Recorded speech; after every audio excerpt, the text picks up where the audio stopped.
As girl as it gets, Japanese girl.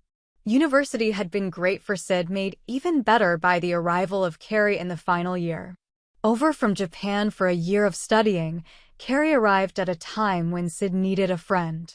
She was tall for a Japanese girl and Sid was small for a British guy, both measuring in at 5'8". Besides the height, they both shared the same daring humor and both studied English. As far as Sid could see, she was a dream woman come true, except she showed no interest in his advances. No interest until the final night before she was due to fly home, when they shared a passionate kiss. That kiss was enough to hook Sid's heart. As soon as Carrie had gone, he fell into a depressive downward spiral. University had finished and the real world beckoned. Alcohol couldn't keep it away and nor could sleep. Sid got a job that, despite the job description, resulted in making cups of tea and surfing the internet, bored and uninspired. Through the dark storm in his life, 2 rays of sunshine crept through, that of the book he'd committed himself to write in his spare lonely hours, and of course Carrie. She still kept in touch by email, although her world was a rainbow in comparison. She had a high-paid job that sent her on important business trips all over the world and a big house. She never mentioned any love interest though, and although Sid tried not to think about it, he knew he had to move on. It was 6 months since the university had finished, and Sid, sipping on his tea, was delighted to see an email from Carrie waiting in his inbox. As he read her words, he couldn't believe it. She'd invited him out to live. She offered him the spare bedroom rent-free, covering his costs whilst he concentrated on his writing. She even offered to buy his ticket. To her, she explained it would beget company and keep the house safe while she was away. As Sid sat in shock, another email popped up, again from Carrie, simply stating she'd booked his flight and he had a week to pack. Picking up his cup of tea, Sid stared at the screen, smiling before standing up and announcing he was leaving, before swiftly walking out of the office for good. The week went so slow, but finally, it was time to fly.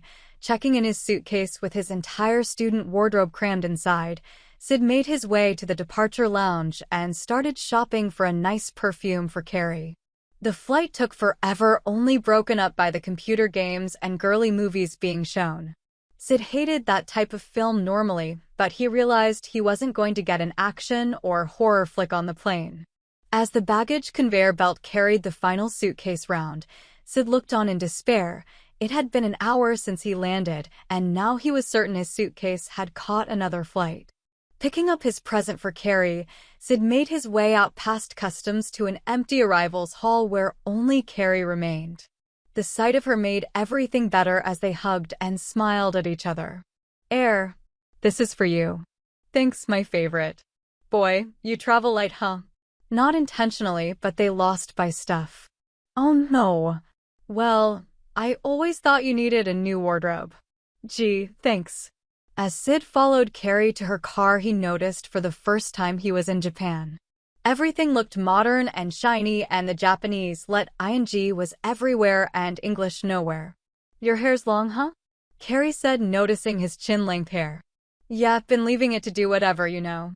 Sid replied, tucking a strand behind his ear. "It looks good long." Carrie's house was huge. An hour outside Tokyo, in the countryside, it boasted 2 huge ensuite bedrooms and an indoor swimming pool. As a gesture, Sid took his trainers off outside the front door, having read that footwear inside is poor manners. "Wow, this is a great place." "Thanks. Listen, you must be exhausted. What would you like to do? Sleep, eat, drink?" "You tell me." "Well, I wouldn't mind a shower, as after umpteen hours on the plane I know I smell a bit off." "Okay, fine. There's a bathroom attached to your bedroom. Towels, soap, and other bits and pieces are in there. Help yourself. I'll find you some clothes to put on." "Thanks, you got me clothes?" "No, silly, but you can't wear those stinky things all day. I'll give you some of mine." Carrie looks at me. "I'm a guy. Can't we put these in the wash and I'll wear a dressing gown till they're dry?" "We could, but my machine is broken. I'm waiting for the guy to come Monday and fix it." "Don't worry, Sid. I'm not going to give you a dress." "Monday? Today's Friday."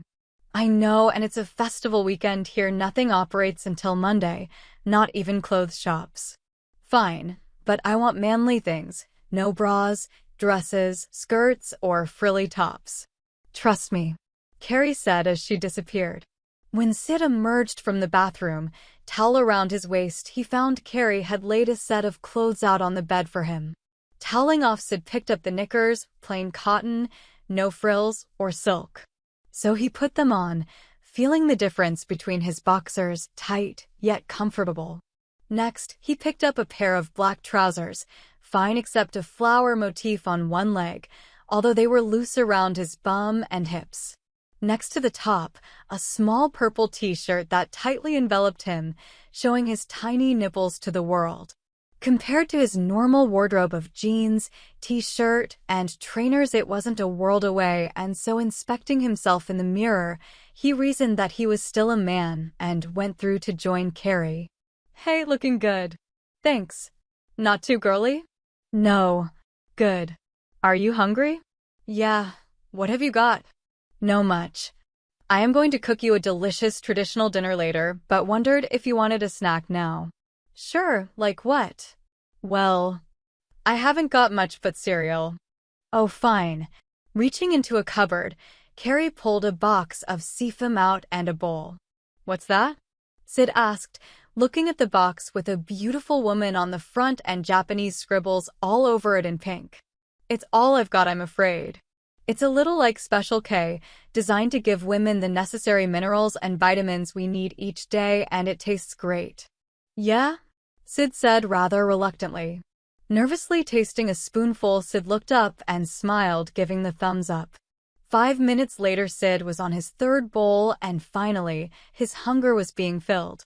The cereal was delicious. In fact, Sid thought of having another, but managed to resist. That night over dinner, Sid and Carrie caught up as though they'd never been apart. Sid explained the story of his novel, a revenge plot where the main character was seeking revenge from the policeman that killed his sister. It wasn't the type of book that interested Carrie, but she tried to show keen interest.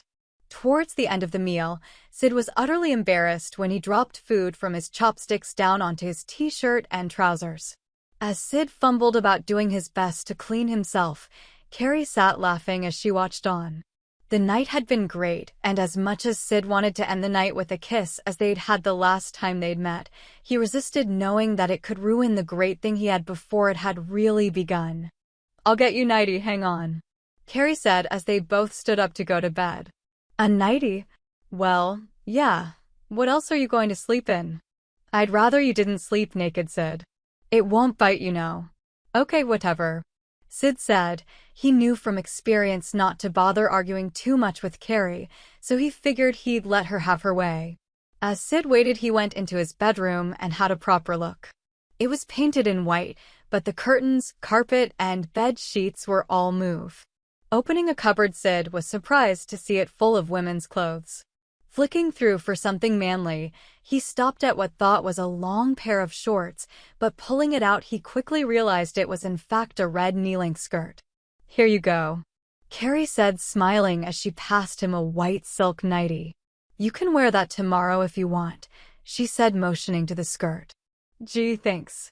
I'll stick to the trousers, though, Sid said as he took the nightie and pulled a face of disgust. Okay, well, good night and sweet dreams, Carrie said before Sid could launch into another verbal attack of her clothes. Putting on the nightie, Sid felt a shiver of excitement. Standing in front of the mirror, he couldn't help but twirl as he admired the feel and examined the thin straps that supported it. Climbing into bed, Sid was immediately aware of the new sensation around him, but exhausted by the long day, he quickly drifted off to sleep. Sid works up to Carrie's voice, although she was stood over the bed and not beside him as he'd hoped. Good morning, fancy a swim? You are? Yeah, why not? Sid answered, his mind still asleep. Great, there's a swimsuit on the chair for you. Swimsuit? Sid asked, waking up a little more. Well, yeah, I only have one bikini and I'm wearing it. Maybe I'll pass on the swim, Sid said as he looked to the purple swimsuit. Oh, come on, Sid. Don't be so pathetic. You spent yesterday in my clothes, you slept in a nightie. A swim in my costume is not going to kill you or make you less of man. Okay, fine, give me 2 minutes. Sid replied as he waited for Carrie to leave before getting out of bed and looked again in the mirror at his nightie. It had been comfortable, but not something he felt drawn to, as he knew some men were. The swimsuit was tight and uncomfortable, and walking into the pool room, Sid felt more embarrassed than ever. Wasting no time to jump in, Sid quickly got in the water and joined Carrie in the pool. "I was thinking we could go to Tokyo and see the festival today," she said. "Sounds good, except I can hardly go out wearing your clothes." "What? Why not?" "Something wrong with my clothes. Only that I'm a guy and your clothes are women's things." "I'll look like a freak," Sid said as he swam. "Well then, you'll go as a woman." "What?" "I'm serious. You'll pass as a woman, it'll be fun." "No way. Why not? You wore my stuff yesterday, in fact, you're wearing my things today, so what if people see you?" "How many people do you know in Japan?" "One." "Exactly. People either won't notice or care that you're a man. This festival occurs once every 10 years, come on." "Okay, but only if I'm not too obviously a guy in a dress." "I promise no dress, okay?" 5 minutes later, Carrie got out of the pool, closely followed by Sid. "Okay, take a shower. There's a razor for your legs in there," Carrie said, excited. "My legs? Well, I thought you'd prefer to go bare than to wear girly tights." "Well, yeah, but why my legs?" "Well, basically my hipsters I gave you yesterday were my only clean trousers, so now you're wearing a skirt." "What?" "You said anything but a dress." "Yeah, but..." "Sid, you're acting like a girl. Stop moaning and get showering." "And shaving." "Oh, and you'll need to do your chest and armpits too." In the shower, Sid held the lady razor up for a moment, contemplating what he was about to do before realizing it was his one chance in life to see what he would look like a woman. He had no interest in it before, but now the opportunity presented itself. He was curious. Shaving his legs, he looked at his hairy chest and decided to do the same on his chest and armpits. Stepping out of the bathroom, towel around his waist, Sid discovered another pile of clothes waiting on his bed. This time, although the knickers were again white cotton, just like he'd found in one of his bedroom drawers, there was the red skirt he'd looked at the night before, a black vest top, and a bra. Not only was there a bra, but there were 2 silicone breasts with it. As Sid looked through the clothes in horror, he also found a pair of white tights, and down on the floor were a pair of red heels. Pulling the knickers on, then fastening the skirt around his waist, Sid took a moment of hesitation as he held the bra before reminding himself it was his one chance in life to experience life as a woman. Struggling to put the bra on, Sid was silently relieved when Carrie walked in to help. Outwardly, he acted disgusted, but inside he was loving it. Carrie clipped his bra up and Sid inserted the silicone breastplates. Then he put the top on. Looking down, it looked odd. He had breasts. Then he looked up at Carrie and said, "I'm not wearing tights. I shaved my legs." "Okay, fine, but try the shoes on. I think we have a similar size." "Can't I wear my trainers?" "No, Sid. Besides being unladylike, you left them outside in the rain last night. They're soaked." "Oh," Sid said, rather disappointed as he put the red heels on. "They okay?" "Fine, but difficult to walk in," Sid said as he took a couple of steps.